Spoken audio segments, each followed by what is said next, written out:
विश्व अभी लड़खड़ा रहा है।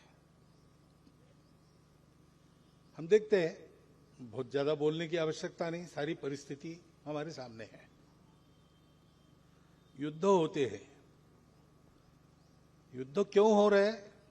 तो स्वार्थ है और कुछ नहीं है। आधिपत्य का कलह है, वर्चस्व का कलह है।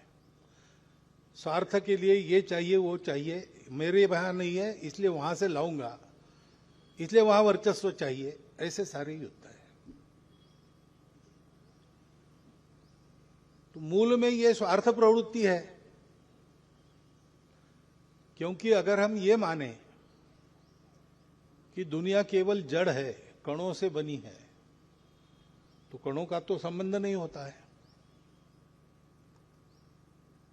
संबंध नहीं है तो हम सब अलग अलग है, अलग अलग है तो हमारा अपना स्वार्थ पहला नंबर है। और इसलिए इन प्रश्नों के उत्तर ढूंढने का प्रयास 2000 वर्ष दुनिया ने किया पिछले, और तरह तरह के प्रयोग किए, लेकिन न कलह बंद हो गए, न कट्टरपन के चलते एक दूसरे को बदलने का प्रयास करना, कन्वर्शन करना, ये बंद हुआ। आपस के कट्टरपन में एक दूसरे को ऊंच नीच मानना, ये बंद हुआ। सारी समस्याएं जो कि तो आज भी खड़ी है, और दुनिया देख रही कि हमने जो प्रयास किए उसमें कुछ तो अच्छा हुआ होगा, लेकिन उससे ज्यादा बहुत खराब हुआ है। और दुनिया आज विनाश के कगार पर जा रही है, ऐसा लग रहा है सबको। और इसका उपाय दूसरा कुछ नहीं है, क्योंकि मूल में धारणा ही गलत है कि सारा विश्व जड़ है। इसलिए सबको जोड़ने वाला कोई तत्व किसी के पास नहीं है, वो केवल हम लोगों के पास है, हमारी पूर्वजों की, ऋषि मुनियों की कृपा से, जो बताता है कि सब एक है, इसलिए सब जुड़े हैं, इसलिए कलह में कोई अर्थ नहीं, समन्वय में अर्थ है।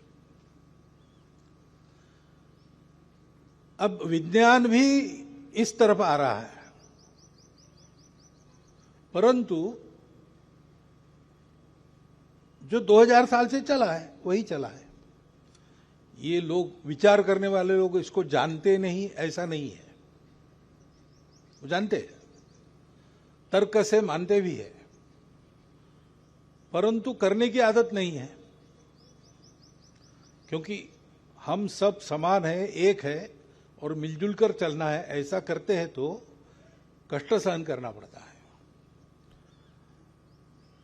रास्ते से चलते समय अपने आप को बिना किसी बंधन में रखने से चले तो ठेला ठेली होती है, भीड़ में लोग मरते भी हैं। लेकिन एक अनुशासन पालन चले तो नहीं होता है। लेकिन अनुशासन पालन करके चलने के लिए कष्ट होता है, उसकी प्रैक्टिस करनी पड़ती है, आदत करनी पड़ती है। और कोई बतावे भीड़ को कि ठेला ठेली मत करो, तो उसके वाणी का प्रभाव होने के लिए उसके पीछे एक शक्ति चाहिए, आचरण भी चाहिए, शक्ति भी चाहिए। और क्योंकि सब जुड़े होने का ये ज्ञान भारत के ही पास है, तो भारत में धर्म का आचरण होना पड़ेगा। भारत में धर्म के पीछे शक्ति खड़ी होनी पड़ेगी समाज की, क्योंकि आखिर धर्म प्रवचन पुस्तकों में तो रहता नहीं, वो तो आचरण में प्रकट होता है। आचारात प्रभुः धर्मः, ऐसा कहा है। तो अपने आचरण से धर्म को प्रकट करने वाले लोग ऐसे हैं, वो शास्त्र भी जानते हैं और शक्ति भी है। शापादपि शरादपि।